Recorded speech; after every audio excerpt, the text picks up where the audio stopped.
In for the Night is a podcast that discusses movies, random topics, and gives you an excuse to just stay in for the night. Hello. This is my notes here? Yep. No. I always put it in front of you.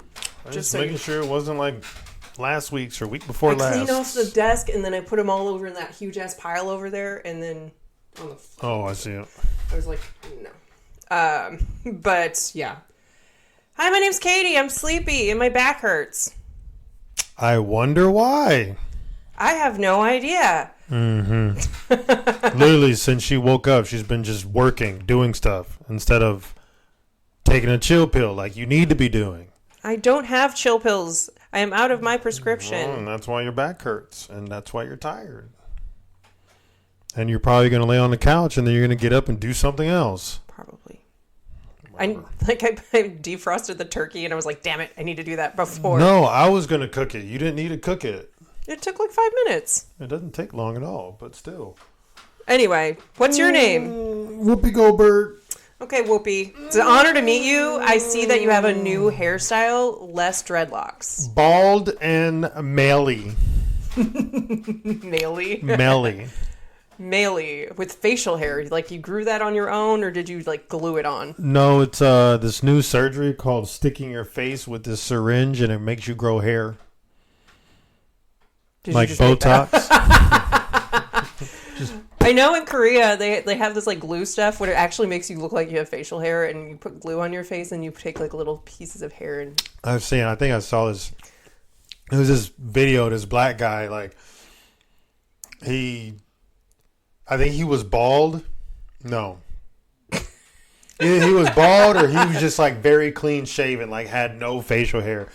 And he put on this like paste stuff and then he started taking like pieces of like beard, like with waves in it and started sticking it to his face. And then he trimmed it and then he like cut it to make it look good. Did it look good? It was just freaking weird, but I mean, why don't you just grow a beard? Yeah, just like grow a real one, man, like a real human being, not like someone that's got to glue it on their face. But it was like this commentary. These like other guys like looking at him, like, "What the?" Oh, you showed me that one. Yeah, I think so. Yeah. They just started laughing at him and like, "What the fuck?" and shit like that. But it was pretty funny. And he was like making it like he would look good. He was just like. Like, bruh. That's like way too much energy. Like I barely, like some days I take a shower and then I'm like, do I really want to put lotion on today? That's like a 2-second thing. You're white, so you don't necessarily I do wear get lotion. Ashy though. I get real ashy. Me being dark. On my game, it's pretty funny. It's just because it's like there's these skeleton summon creatures, ghost things, and they're called whites. WHITS. So my pawn that's like my. Did you name it Blacks? No, I can't name them. It's an enemy. She's like, Arisen, the whites are coming. Like when we went to Thanksgiving, that's the same thing. Somebody that my sister knows, their last name is White. Yeah. And they're like, oh, we're going to go pick up the white children. Yeah, it's like that too. And I was just like, wait, what? And I like look at Ty and they're like, oh shit. No, their last name is White. But anytime, like they said it a few times. They said it a lot. It's like it never registered to them.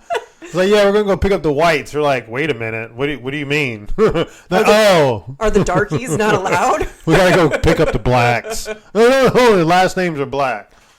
The Browns. Or the Browns. The Yellows. There is Browns. There is last name Brown. I don't think there was a last name Black. Yeah. At least I haven't met one yet. On Two Broke Girls, Max Black.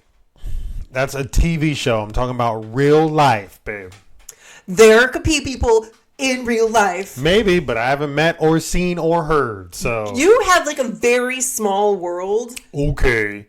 You have a very small world. Mrs. I don't like to go out. I just like to stay at home, work, read books, clean. I go out in books. I make friends. What up?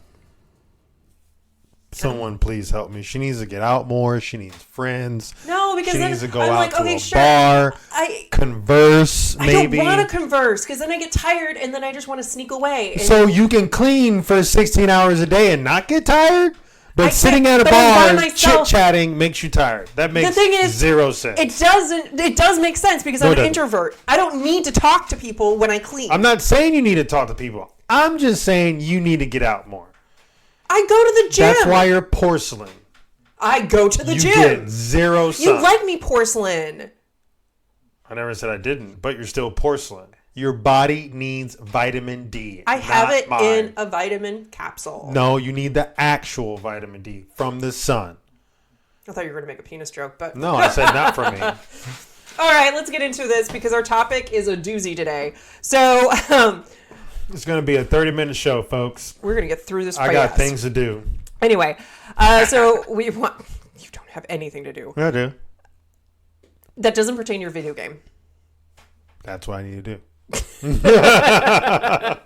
All right, so we are doing the movie, which was Stowaway. If you have not watched it yet, definitely go watch it. It is on Netflix.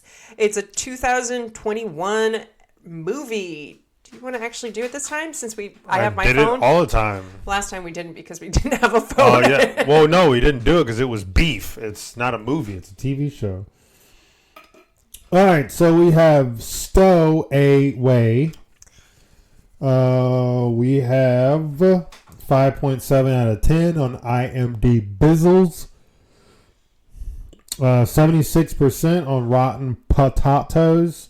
63% on Metacritic. And, that's a short little synopsis. Penis Peni. Wow, slacker. I was looking at the levels as you were talking. Yeah, sure. Just not paying attention.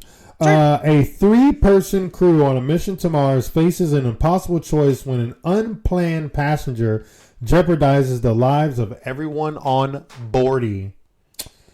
I like how they have reviews again. Director is Joe Penna? Penna? Penna. Penna. Budget was $10 million doll hairs. I don't know how much they made, but love to say that. Netflix. So yeah, but excuse me, stowaway action. Well, this movie was not what I was anticipating. Definitely not. It was definitely sad, mm-hmm. and I have now grounded in me. I never want to go to space. I never wanted to go to space in the first place. Neither did I. But I was just saying, they had to the thing that bothered me the most is they have to climb a tether that was 450 meters. And they climbed it. And I'm like, they had to slide down it. And she couldn't slide. She slid too fast and lost shit. And and then, yeah. I mean, it was inevitably going to be her anyway because she's the one who technically fucked up. So technically. But... we can't say too much about the movie because it'll give too much away, but it was very interesting. Oh my God, weird. We heard a noise and it sounded like groaning. That was really weird. It's the dog snoring. But we don't want to give too much away, but it was really interesting. It definitely didn't have as many twists and turns as I thought it was going to have. Yeah, I thought it was going to be like this action-packed movie, but... It wasn't. But it was still really good. Y'all should definitely watch it especially if you like Anna Kendrick. Yeah, Anna Kendrick's in it. She did an amazing job. I don't know the dude who did David Kim. He did a really good acting job. Even Michael. Yeah, he's been in other movies. I just can't think of his name. What. And then the same girl, the captain or commander, she was really good. They have a really good cast. It's a really small cast. It's only technically 5. Because you have the guy on the phone who you never hear, but his name is Jim. Jim, tell it to me straight. But I like how, she basically just had to know her lines. No one's, I don't think anyone's technically talking to her. I think it was just yeah. And you just hear, Jim indistinctively saying something and says, yeah, that's all you hear. So, I mean, it was very good. And Michael, he did a really good job overreacting. That was really good. It was good. It was just an all around good movie. Y'all should definitely a different type. It's not action packed. It's not, blow you up stuff. So just check it out if you're looking for a different movie. So I'm going to give it an 8. I was hoping for a little bit more action. Yeah, same. I would give it an 8. It wasn't a bad movie. It was still a good really movie. good. It's just not what we anticipated. I guess you shouldn't like judge a book by its cover, kind of thing. But yeah, like hearing the name, you think like ooh, other shit's gonna happen, dun, but dun, dun. what you think is gonna happen probably does not happen. Yeah, it does not. But it's still really good. So good job, all y'all who did that movie. Now we have a lovely task before us. You have a lovely task before you. We have a very interesting case that we are covering today. If you don't remember from last time, you can either read the description or just listen to the next 5 seconds. We're covering the Kris Kremers and Lisanne Froon disappearance. Awesome. I was waiting for a response. You just kind of stared at me for a second. Anyway. I don't even know who those people are. How am I supposed to give you a response? Just be like, oh, I'm interested. Oh, I'm interested. Thank you. You're welcome. You make me do that to you all the time. Anyway. Do not. So, sites, I have allthatisinteresting.com, which I've been using a lot lately. chickenandgritsandbacongrease.com. Then Wikipedia, obviously. Mirror.co.uk. We have... Beans. What? Are you going to let me finish my sites? Yeah. From the messengerbag.substack.com. That was hard. Fromtheballs.com. Sure. And strangeoutdoors.com. Strangebackdoors.com. Okay. So, Lur, you or Whoopi Goldberg, you've never heard of this before. Don't know who these people are. Okay, great. So you're buckle up, Buttercup. Oh, he just buckled, guys. He just did it. Strapped in. You didn't even do the click. Click. I don't need to. I'm too fat. You got to get the extension. Yeah, I gotta get the extension, and then attendants. it's just still barely like doesn't even click. It's just like boop. And then it pops open as we're going down. Yeah, and then I gotta put it back on. It's just a hassle. You just tie it. Yeah. Okay. What? We just dive off and we just keep on like. It's not me. I didn't do anything. Okay. I'm trying to be. So on first point. and foremost, we're going to cover the girls. So Kris Kremer was born on the 9th of August of 1992, which made her a Leo. Fuck if I know. So some of these characteristics that she may or may not have had: generous, loyal, honest, vivacious, attention-seeking, creative, passionate, possessive, protective, and sociable. Possession? Possessive. Oh, wow. She was Possessive. possessed. She's like, oh, this is mine. I know. All right, read number 1. You read number 1. Bitch, you always say that. Get used to it. That's how you do. See? You're going to break your neck one day. Probably. Lisanne Froon was born on 24th. That's weird. On the 24th of... It should be on the, but it says on 24th. It doesn't say the. On the 24th, and it should say of September of 1991. On 24th of September. There's Whatever. a lot of ofs in these missing. Just read it. This made her a Libra! Yay! As well for... That's what Lur is, or Whoopi Goldberg. As well as Lur. As well as Whoopi Goldberg now. Oh. Well, as well as... It's back to Lur. G. Doggerino. G. Doggerino. You should have put G. Doggerino. As well as... As well as Lur, which made her extroverted... Yep. Friendly, charming, indecisive, diplomatic, great listener, romantic, idealistic, tactful, unreliable, and vain. No. I am a great listener. No, you're not. Yes, I am. All right. Listen doesn't mean I just retain it. Just because I listen well doesn't mean I can recite it back in 2 seconds. Exactly. All right. So Kris Kremers was 21 and Lisanne Froon was 22nd. Both grew up in Amersfoort. 22nd? Did I say that? Yeah. I was like, how can someone be 22nd? Okay, let me try that again. Kris Kremers was 21 or 21st. And Lisanne Froon was 22nd. 22nd. Or 22. I was going to say 21st. Jesus. You need some alcohol. Both grew up in Amersfoort, Utrecht, in the Netherlands. Oh. It's just a city. I'm assuming city, district, and country. Kremers was described as an open, creative, and responsible individual. Kremers had just completed her studies in cultural social education, specializing in art education at the University of Utrecht. Wait, are these both women? Yes. Oh, I thought... Kris with a K is usually a girl. I didn't know it was with a K. Well, both of these are women. 2 girls. Got it. From Deventer.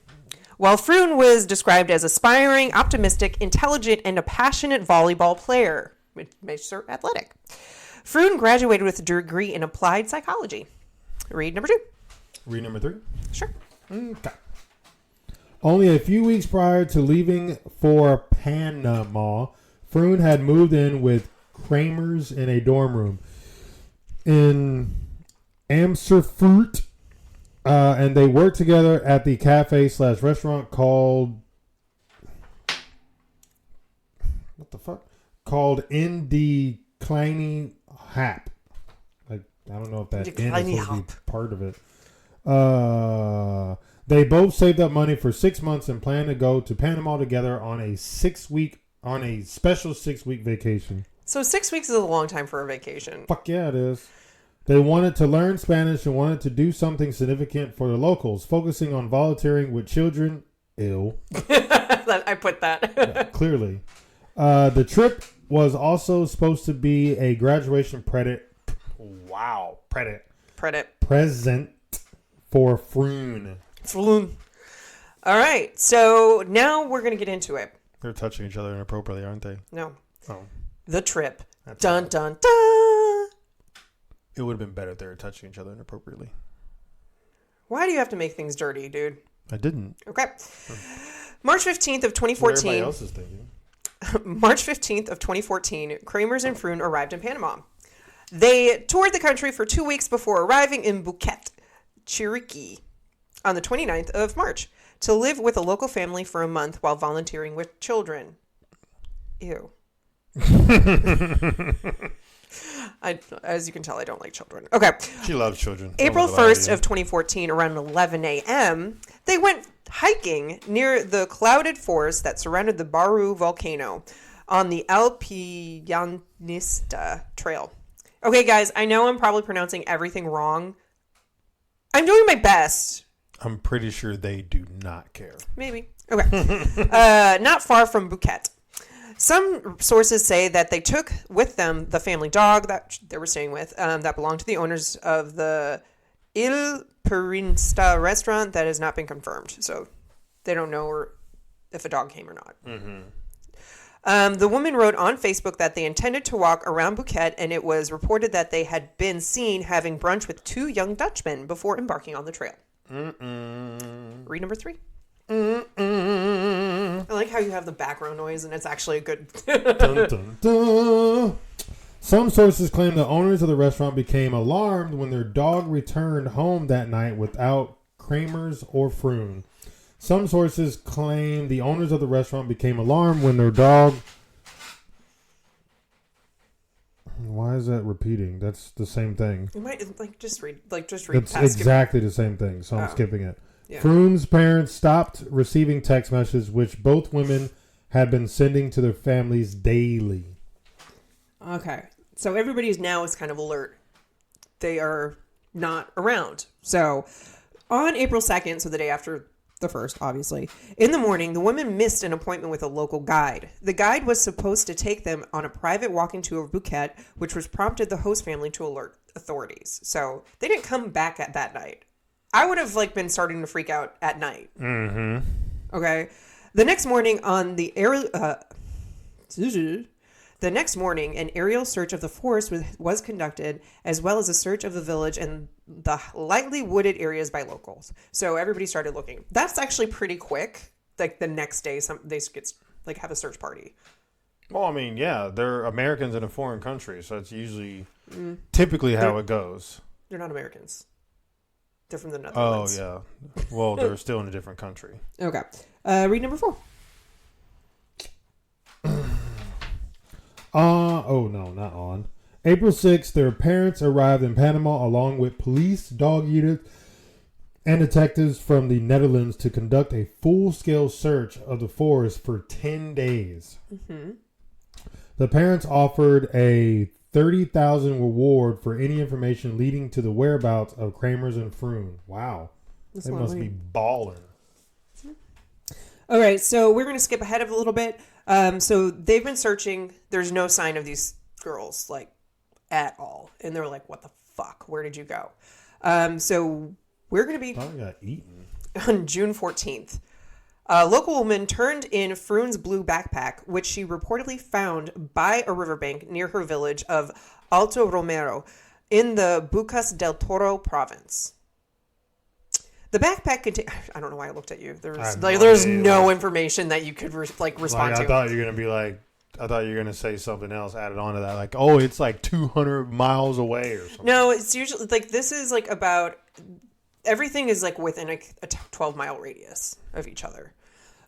So in the backpack, the backpack contained 2 pairs of sunglasses, $83 in cash, Froon's passport, a water bottle, Froon's camera, 2 bras, and the woman's phones, all in good condition.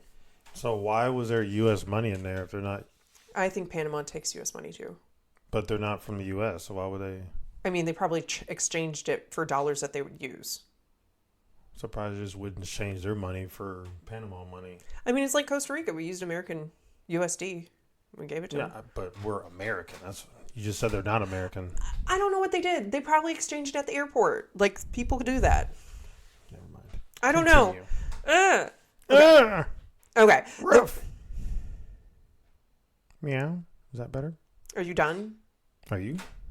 No, I have a lot of pages to go through. We'll get through them. The woman's phones showed that around 6 hours into their hike, someone dialed 112.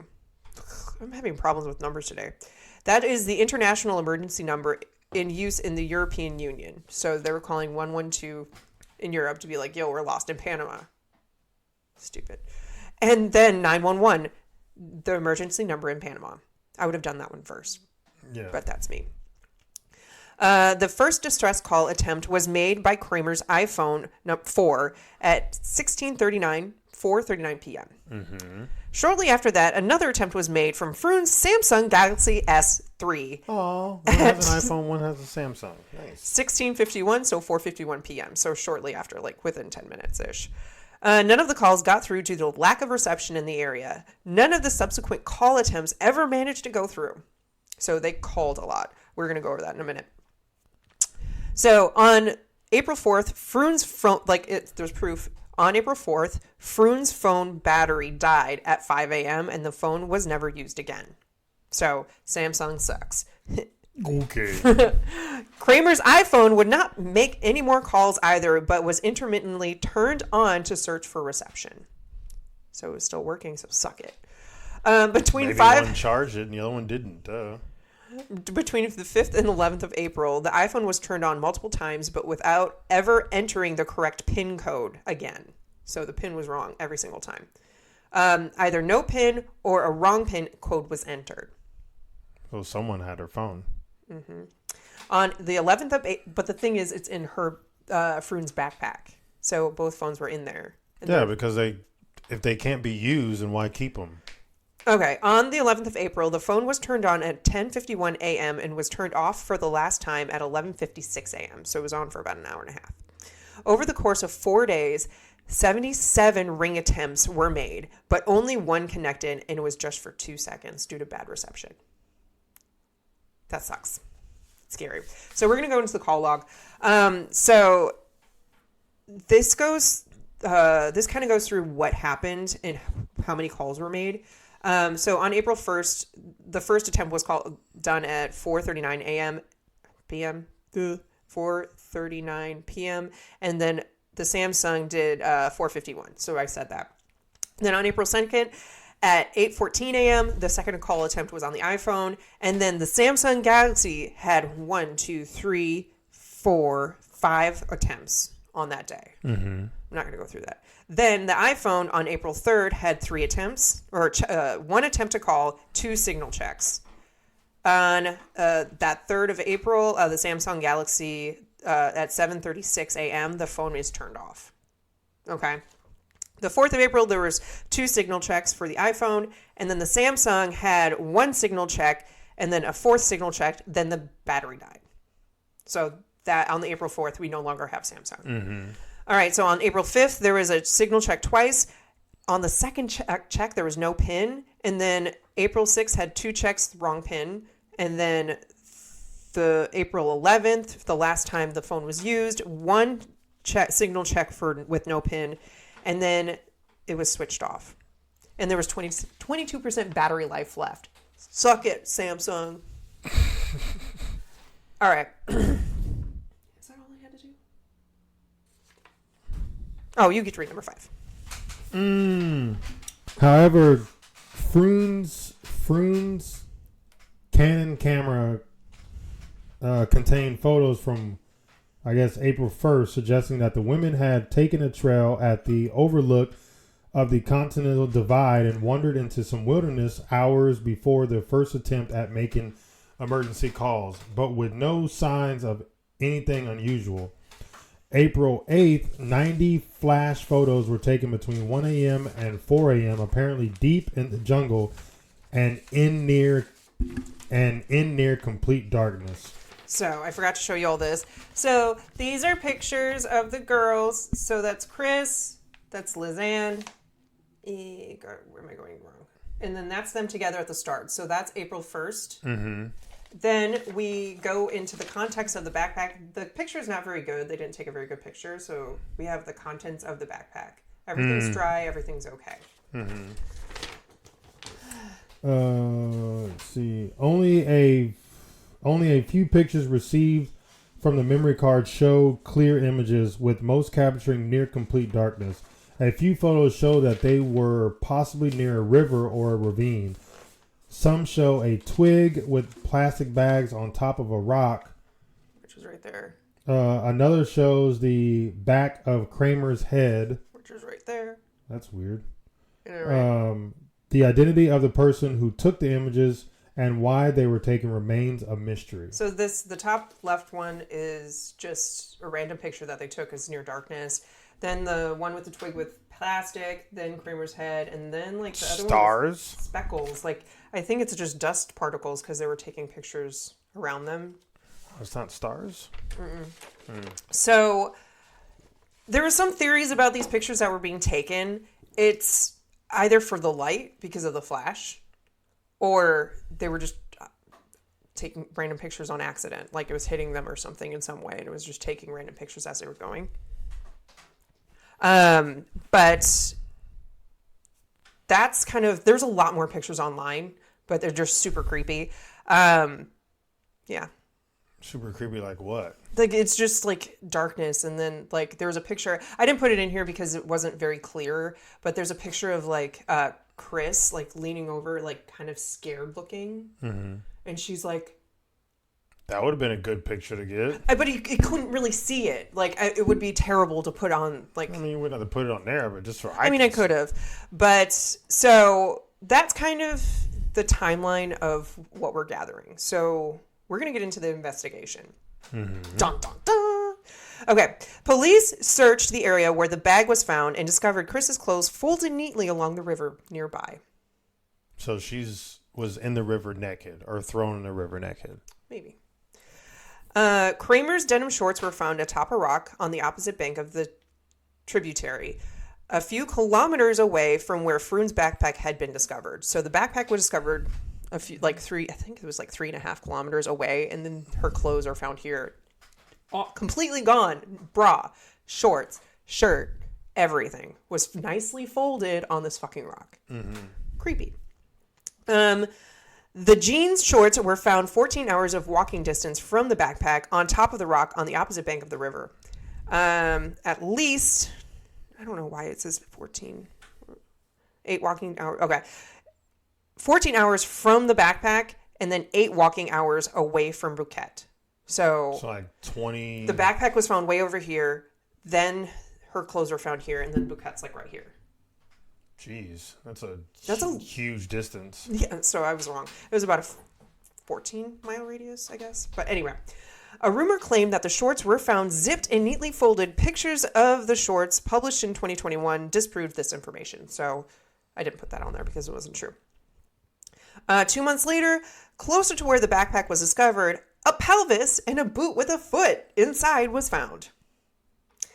A pelvis? Yeah, pelvis. Like just a pelvis?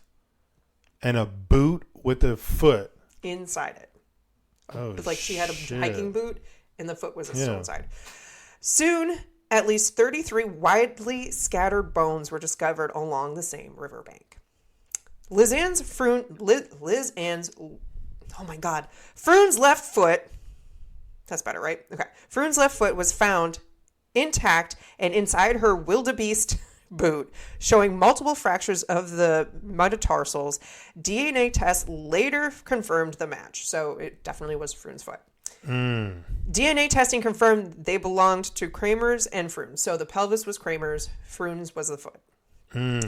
Froon's bones still had some skin attached to them, while Kremers' bones appeared to have been bleached. There was nothing left on it. They were really white, which is very uncommon for bones. Oh, wow. All right, read number 6. A Panamanian forensic anthropologist later claimed that under magnification, there are no discernible scratches of any kind on the bones, neither of natural nor cultural origin. There are no marks on the bones at all. August 29th, a roll-up ball of skin from Lisanne's shin was also located by investigators.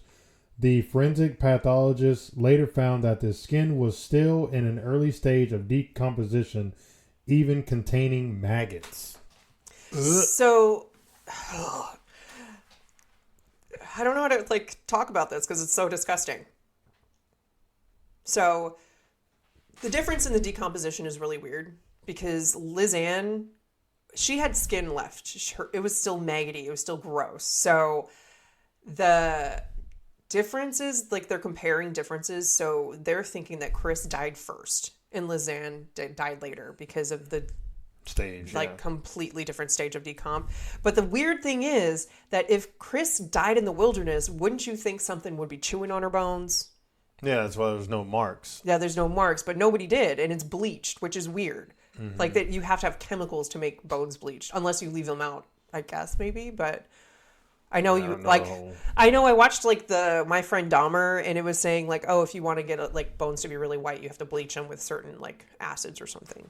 And so that's where it's just a little weird because both of them hella weird. Yes, don't have it. All right, so now we're going to go into theories, and you get to go start us off with number 7.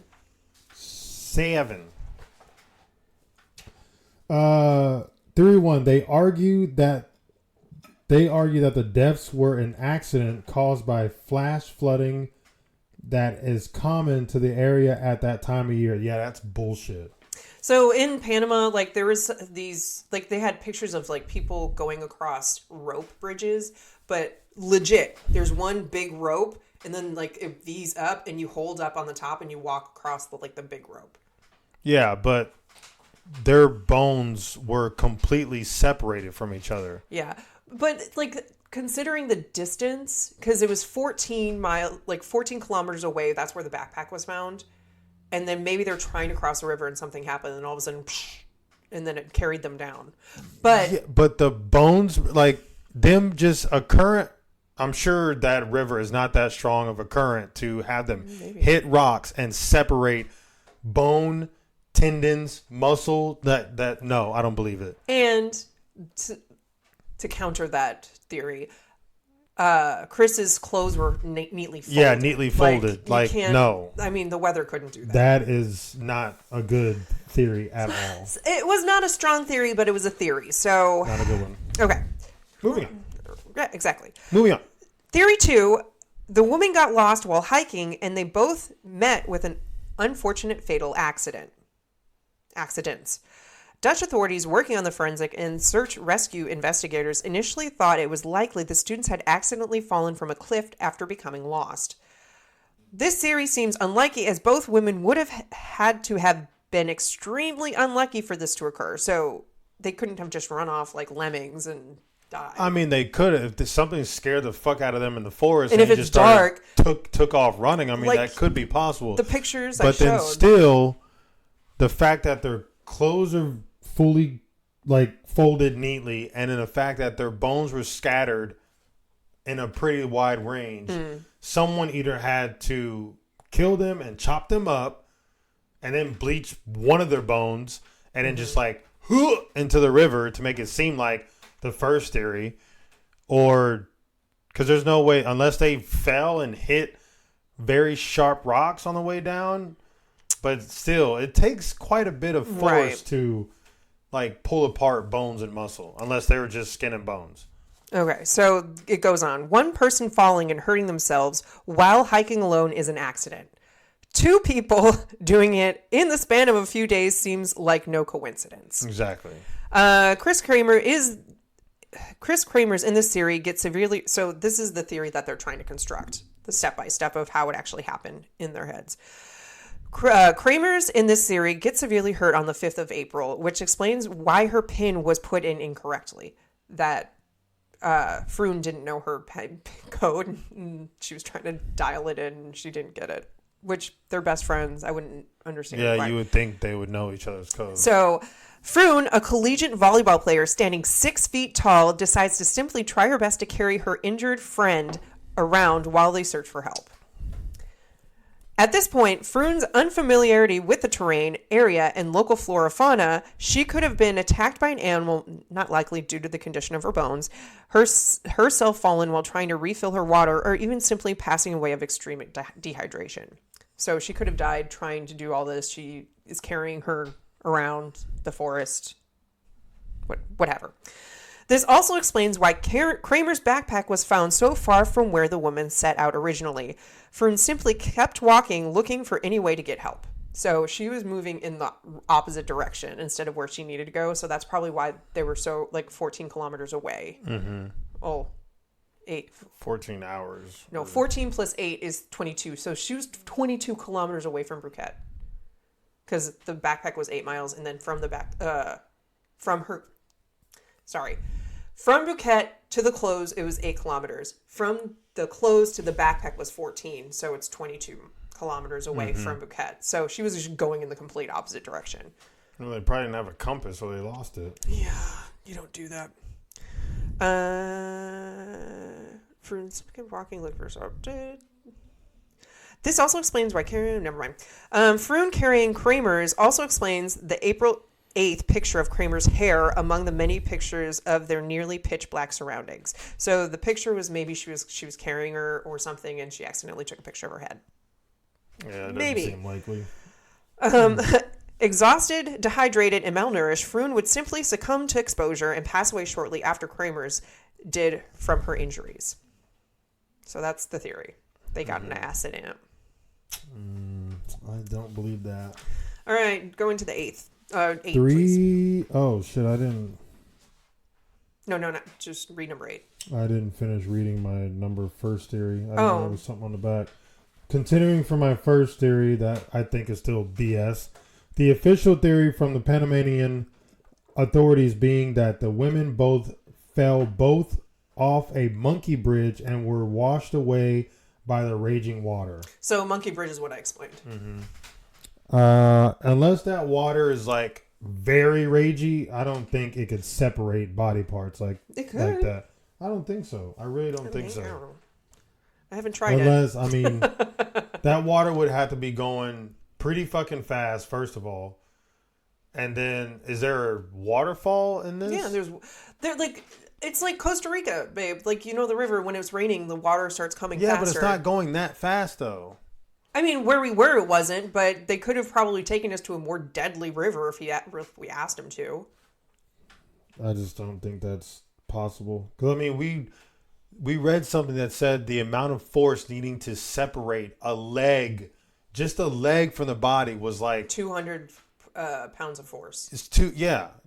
That's a lot of fucking force. Maybe somebody, maybe she got her leg caught in between a rock or something and it pulled her off.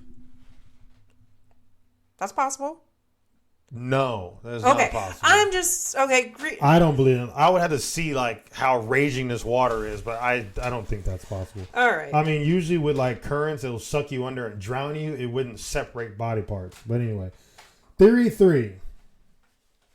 The two women met with foul play while they were lost. There is little evidence this occurred beyond the manner in which the women's remains were discovered.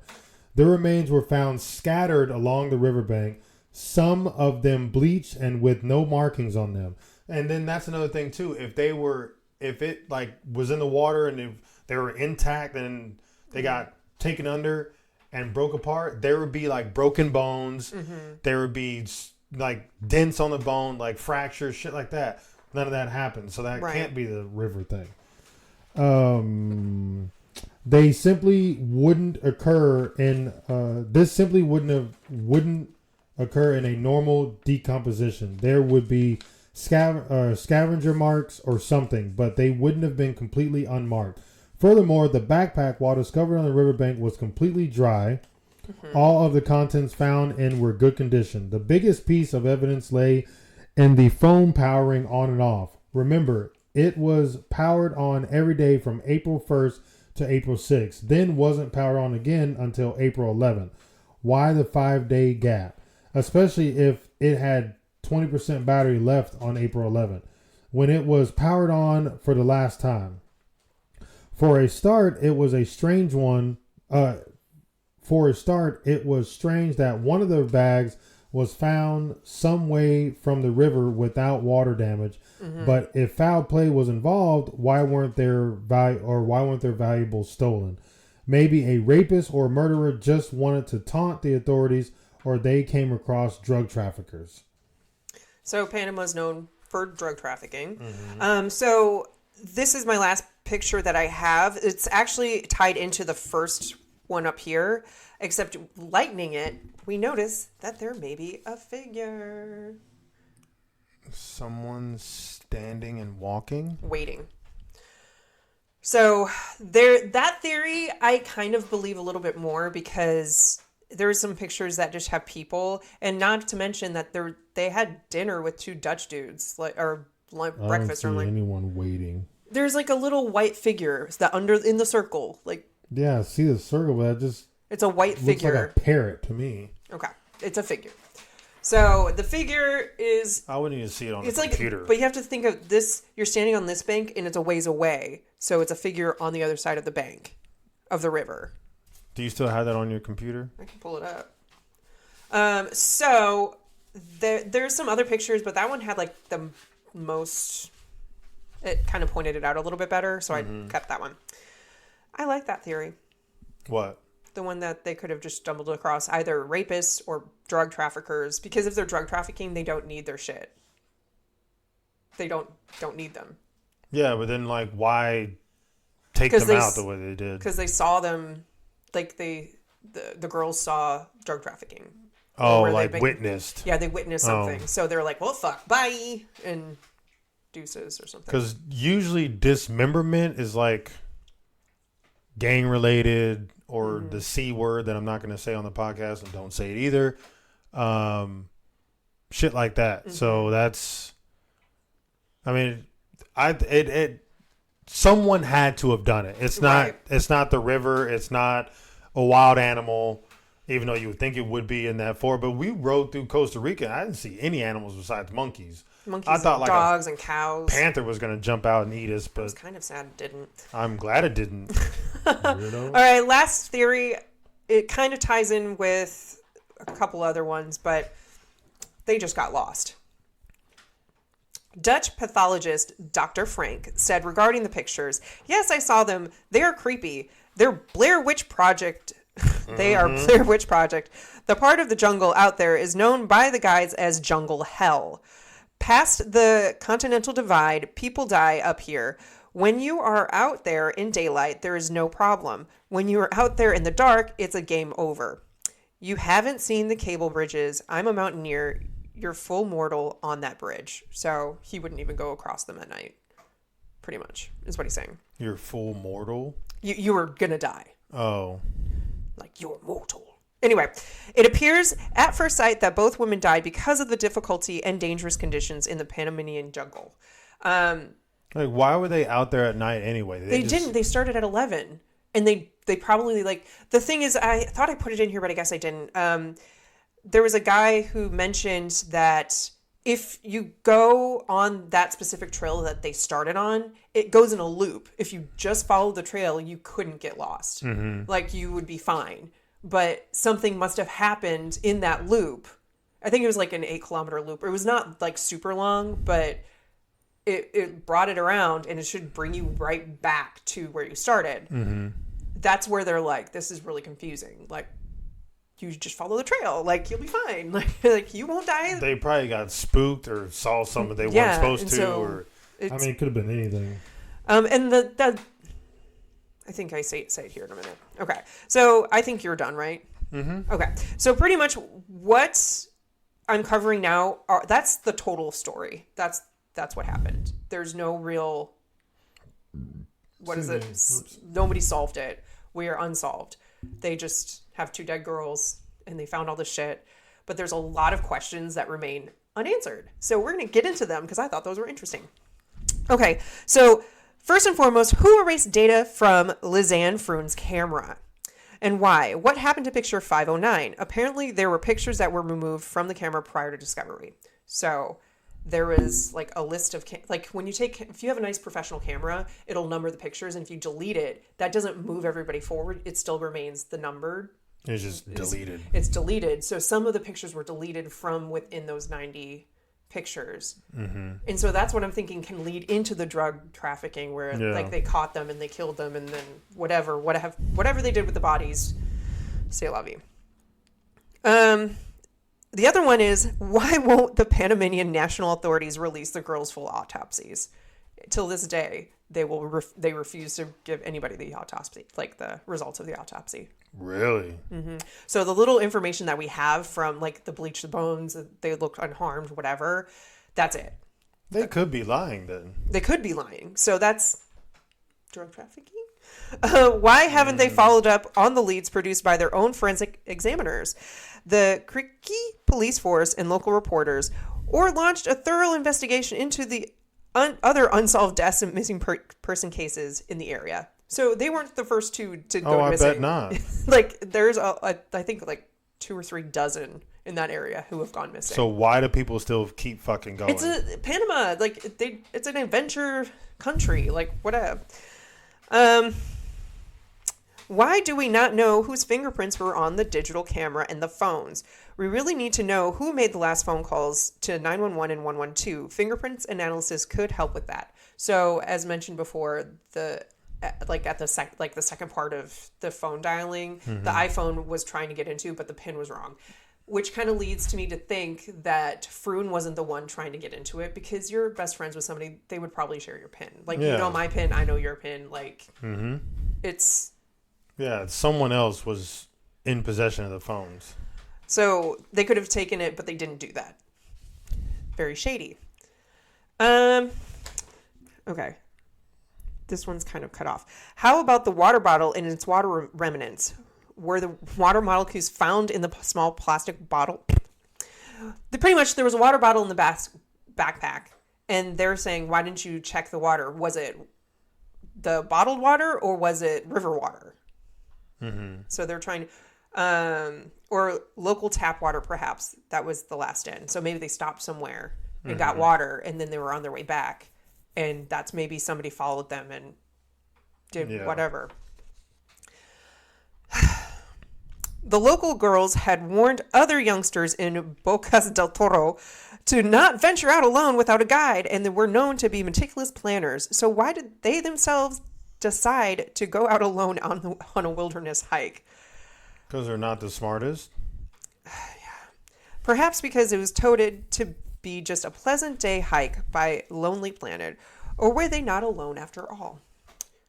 Maybe somebody met with them. I mean, maybe the 2 guys that they met, like had brunch with, went with them. Turned out they weren't these nice gentlemen that they thought they were. Another really good question. So the dog, remember, it wasn't like totally proven that he was there. Why was Blue the dog, who supposedly walked along with them, were never seen in any of the pictures? Usually if you go on a hike with the dog, you're going to take some pictures of the dog. Yeah, the dog's going to end up being in pictures somehow or another. None of the pictures had him. Yeah, because the dog probably wasn't there. Right. Why didn't the girls turn back after they placed their first emergency call? So if you, like 5 hours into the hike, I'm like, oh, I'm lost. Let's call 911. Maybe they saw something. They tried to call 911. They made noise. Somebody. I don't know what I'm doing. Since they got into trouble so early in the trip, as evidenced by their emergency calls, how would they have fallen into a river 12 hours away? Well, then also, they went on this hike at 11. They didn't make the first call until what? Like 4 a.m.? 4 p.m. Or 4 p.m.? Yeah, so that's, what, 6 hours later? Yeah. 5 hours. 5 hours later? It was like 5 to 6 hours later that they made that first call. Yeah, so it's still daylight then. Right. Fifi, figure out shit. Take a shot. Okay, so what has the exact location of the 90 nighttime photos never been thoroughly investigated and established? So they have the pictures. They could easily piece them together and figure out where they were. Because people have been out there. People walk out there all the time. That's going to come up here soon. How could they get lost on a one-way easy track in an inhabited world where Gobi natives walk the mountain trails daily with their cattle on top of it all? So the trail that they're walked on, super easy, very populated. They should have ran into somebody. Yeah, they must have. Yeah, that's foul play for sure. Then. Yeah. So why did we hear nothing about the drugs and gang wars going on in Phuket around 2014? With at least 15 other local gangs rivaling for power. So I'm laughing because it's just like, oh, they so easily left it out of the information. I mean, these girls should have chosen someplace else. Like, they did not do research at all. Oh, they could have been still alive. Okay, I only have a few more questions. Why have we not been shown all the photos on the photo memory card? We've only seen a few. Like, there's 90, but I only found like 10. Yeah, because someone's covering up shit. Okay. How was it possible for Kris and Lisanne to switch their phones on so methodically at set times without having a watch or means to know what time, or know the time in the jungle? That one is like, okay, like they could see the sun coming up. Oh, it must be morning. Like, and that one's not as like, whatever. Why did they not once try to call their parents at home or their host family nearby? They only called 911, 112. They didn't even try their family because they were trying to call 112 to the Dutch emergency line, which is what they're normally probably going to call if they're in an emergency situation in the Netherlands. But they didn't call any other number. They knew their host family's number. They had it in their phone. Why didn't they try to call them too? Well, because if they can't get a hold of 911 because there's no reception, I can get a hold of anyone. Right. I understand that, but it was just like, it was kind of a little fishy that it was only those numbers and not, because Froon's passport was in her backpack. So my thinking is the gang members saw it and they were like, oh shit, let's call the Netherlands emergency line. Because that's what they would normally do, right? And then, oh, well, now we have to call Panama's emergency line. But they don't know who their host family is. I'm pretty sure it's not the women that are doing these calls. Okay. Why were there no draft messages or other signs of life for their loved ones found back? So normally if you're lost or something and you realize, hey, I'm fucked over right now, leave a text message or leave a note in your phone or write a note on something saying goodbye. That wasn't even around. Yeah. So unless they're just like very determined women and they're like... I'm pretty sure whatever happened to them happened early. And then all those pictures and shit like that were probably not even them. Oh, that's creepy. I didn't even think about that. It's probably just... And then they did the back of her head. The back of her head? Because there's blood. There's part of a picture where it's like a little bit of blood on her forehead. And so... They took a picture of the back of the head because they didn't want to show the front because it could be like a probably fucked up bullet wound. Something, yeah. Oh, I didn't even think about that. Those poor girls. They just made wrong. What is it? Wrong place, wrong time. Right. This is kind of what I was saying. How come after 5 days alone in the wild, supposedly, the girls seemingly didn't memorize each other's cell phone PIN numbers or PIN codes? It's obviously not them. It couldn't because if I'm with my friend, they would know, like, I would tell them my phone code just in case. Like, but I was like, what is it? I couldn't remember because it's so habitual. I can't. Anyway. Only 3 left. Why did the prosecutor declare the girls were dragged to their death in the river when the pathologists say the bones show no signs of abrasion or injury markings whatsoever? Kind of what you said. Like, if you go through raging water, you're going to have broken bones. Yeah, you're going to have broken 100%. bones. Like, but the weird thing is, on Froon's, her metatarsals were broken in the boot. So, like, her toes. Well, yeah. So, but I mean, in those... the boot, but that's... that doesn't mean anything. Like, somebody could have, like, stomped on her foot. Someone obviously stomped on her foot. Or broke it with a hammer. Okay. And kind of connecting with that, if the backpack had been in the water, why weren't the contents decayed? And why were they in such good condition? Mm-hmm. Well, just on top of that, why were their clothes folded on random spots? Like, yeah, that's creepy. I don't know. It's weird. And then last but not least... how did the jean shorts from Kris get off, and why were their bras folded up and packed in their backpack? Did they, in fact, go for a swim after the hike, as some sources claim? And I'm not going to say that one. As some sources claim, and is that why they folded up their bras and shorts voluntarily by themselves? Not say what one. There's a word, like their pianistian hike. I said it. So after their hike, they were saying, oh, maybe they went for a swim after their hike and they folded it, and that's when they got brutally murdered. Oh. Or got in trouble or whatever. So this one was a doozy, and I thought it was going to be longer. And I'm glad it's not, because I was like, fuck, if it's going to be like 2 hours, that's going to be a lot. But it took me like 2 hours to put it together. So that's part of the reason why. So what's your theory, Lur? I already said what my theory is. They wrong place, wrong time. They got waters did not kill them. Animal did not kill them. It was another human being who it was either the family in Panama that they stayed with, or some random people that they met, or just some random people that were there in a very highly populated area. Maybe they ventured off and was like, oh, I want to go look at this. And then shit just hit the fan after that. Mm-hmm. And sadly, that's why, like, it's just like the movie Taken, you know, like, shit like this actually happens. It does. Like, people don't realize it. Like, I know there's women out there that can take care of themselves, but if you're in a foreign country and it's just you and your girlfriend, like meeting friend or girlfriend, and y'all are like by yourselves, be very, very cautious. Like, be very cautious where you're going. Watch your backs. Like, turn around. Make sure no one's following you. Don't walk alone at night. Don't walk alone definitely don't go alone. Don't go out at night, period, in a foreign country. Even if it's like, you know, it's supposed to be like a fun thing. Just don't do it unless you have like more people with you. Right. I'm not saying you have to have a guy, but at least like more than two. Yeah. You know, because 4, 2 is easy to 6, be taken over.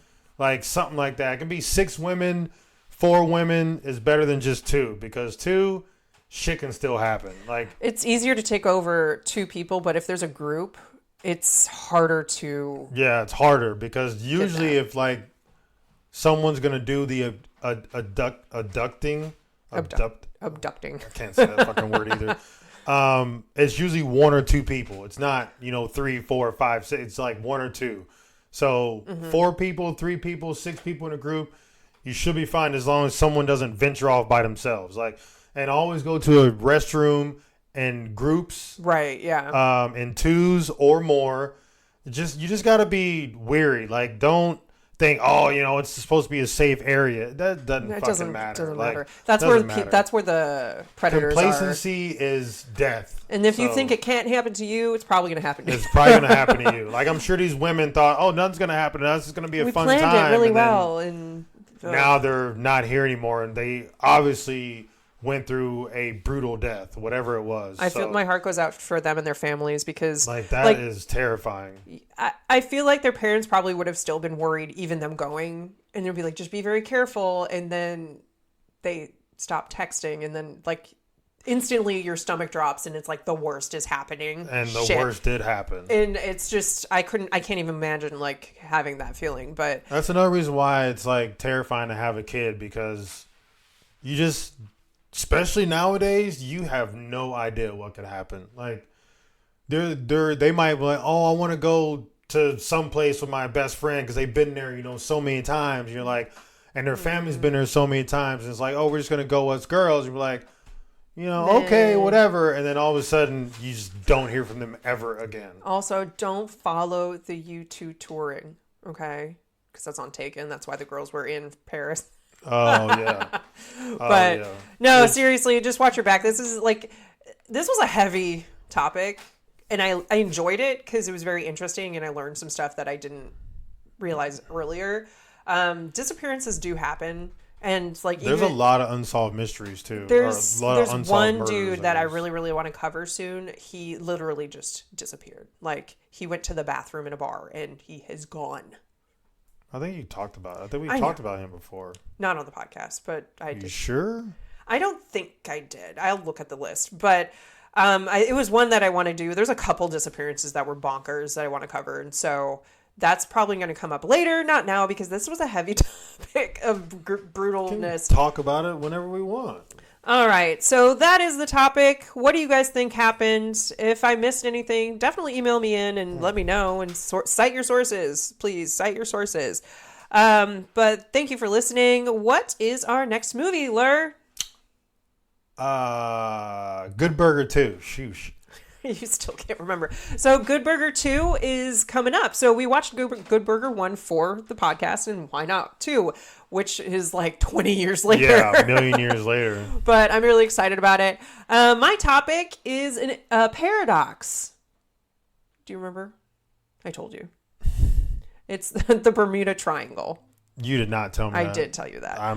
But anyway. I would remember that. So we're going to... Good Burger 2 you can find on I think Vudu, Prime, and YouTube, I think. But Prime for sure. And then we're gonna talk about Bermuda Triangle next episode. I'm really excited about it. Hell yeah. So but as always, to write in with your topics, confessions, concerns, stories, funny headlines, because We're Not Qualified is coming up. So you can do that by going to our website, inforthenightpodcast.com, and just clicking on contact and type it all in there. Or you can email us directly at inforthenight69@gmail.com and email us there. But what else can you find on our website, Lur? Stuff and stuff. Great. Patreon and merch. Patreon. So if you want to see our lovely faces, and I shared the pictures on the thing so you can see them. So if you become a Patreon, starting at the $1 mark, you can definitely see all of this in our pretty faces. We smiled weird. And then merch, we do still have merch. So if you're interested in representing, definitely go to the website to our website, and you can click on merchandise and it'll take you right there. Super easy. But I hope we gave you a reason to stay in for the night. Yeah. And take 2 shots just for shits and giggles. And until next time, peeps, peace out.